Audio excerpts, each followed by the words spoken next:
Hey there, 8th graders, and welcome to today's Explainer.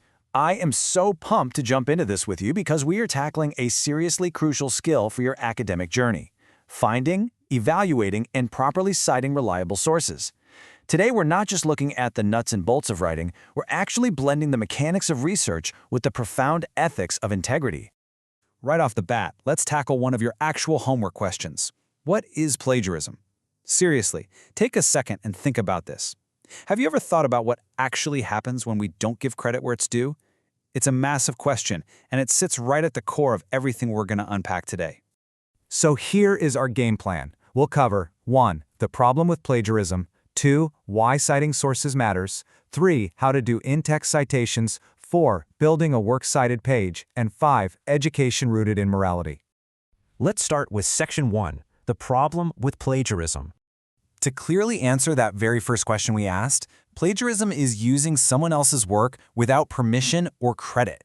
It's basically taking someone's hard work, their brilliant ideas, or their exact words without asking them or acknowledging them at all. Imagine spending hours building something absolutely amazing, pouring your heart into it, only for someone else to just swoop in and slap their name on it. No way, right? Well, that is exactly what plagiarism does in the academic world. Moving right along to Section 2, why citing sources actually matters. Okay, let's dive into this. Romans 13:7 tells us, "Give to everyone what you owe them." You know, giving credit isn't just some random school rule your teachers invented to make grading a headache. It is actually a deep biblical mandate of honesty and respect. When you properly cite a source, you are literally giving that original author what you owe them, your respect and recognition. So look at it this way. On one side, you have plagiarism, taking work without permission. But on the flip side, you have integrity, giving credit, building trust, and showing your foundation. When you walk that path of integrity by giving credit, you build immense trust with whoever's reading your work. Citing sources correctly helps other people check your facts, learn more, and it shows the totally solid foundation of your thinking. You're basically proving, hey, I did the heavy lifting here.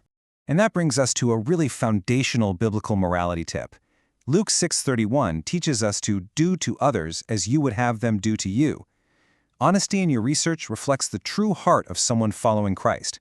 By giving proper credit, you're honoring others' work. You're proving that your research glorifies God, not just in the actual content you write, but in the honorable way you went about putting it all together. All right, let's jump to Section 3, how to do in-text citations. Let me introduce you to your new academic best friend, MLA format. It stands for the Modern Language Association, and it is a super common way to cite sources in school research projects. You really want to think of MLA format as your ultimate shield. It protects you against accidental plagiarism and helps you properly structure all those messy notes you take.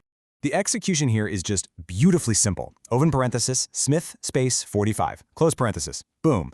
In MLA format, your in-text citations pop up right in parenthesis immediately following a quote or specific fact you've used. It's usually just the author's last name and the exact page number where you found that info. That's literally it. This tiny little tag tells your reader exactly where that specific piece of knowledge was hiding. Now for Section 4, building a works cited page. So, what actually goes into a works cited page? Well, it's that dedicated section at the very end of your paper where all those sources are formally listed. Every entry needs specific ingredients: the author's name, the title of the work, publication info, the date it came out, and for online sources, you'll need the website name, its publisher, and the URL. Now, a quick pro tip for you here. There are a ton of online helper tools that'll auto-generate these for you. But listen, you still have to double-check the formatting rules yourself, okay? You've got to know the basics so you can spot and fix the inevitable little mistakes those computer tools make. And this brilliantly illustrates what I mean. For a standard book, it looks like this: Smith, John, The History of Space Exploration, HarperCollins 2018. See? We have the author, the title, the publisher, and the year. Oh, and by the way, paying close attention to this perfectly answers another one of your homework questions about what information goes into a standard citation. You're welcome. Now let's see how things change when we use a digital source. Notice how it's a bit different from a physical book. We still start with the author, Mary Johnson, but then we have the article title in quotation marks, Solar Power in 2024. Next, we specifically call out the website name, Energy Today, the publisher, Solar Energy Associate, the exact publication date of January 10th, 2024, and finally, the full URL web address. Sure, it's a bit longer, but it gives your reader exactly what they need to just click and find that web page. Let's connect the dots here. If you used a fact from Mary Johnson's website in your actual paper, how do you cite it in the text itself? Just like this. Open parentheses, Johnson, close parentheses. Because websites don't usually have web page numbers, your in-text citation relies purely on the author's last name. It perfectly shows the clear relationship between your text and your works cited page. When I'm reading and I see Johnson in your paragraph, I know I can just flip to the back, look down to the J's, and easily find that full web address. It is a really beautiful, organized system. And finally, Section 5, Education Rooted in Morality. Let's deliberately slow down for a second. The HeroesmartAcademy Godly Learner series teaches that education without morality will hurt. This perfectly sums up their philosophy, and honestly, it's something I want you to deeply take to heart. Being smart, getting straight A's, even perfectly formatting those tricky MLA citations, none of it really means anything if we keep making bad choices that end up hurting ourselves or the people around us. True education absolutely must be paired with a strong moral compass.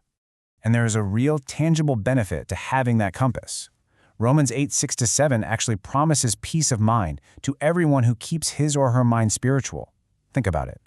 Practicing integrity in something as small and maybe even a little tedious as an MLA in-text citation that actually builds the exact character required to experience this promised peace of mind. Practicing honesty in the little things literally builds up your capacity for honesty in the really big things. So, it all boils down to this provocative final thought I want to leave you with today. What is the point of being smart and supposedly educated if you don't use it to do what's right? I really want to challenge all of you 8th graders out there to approach your research and honestly your entire education with both academic excellence and unwavering spiritual integrity. Thanks so much for learning with me today, and I'll catch you in the next explainer.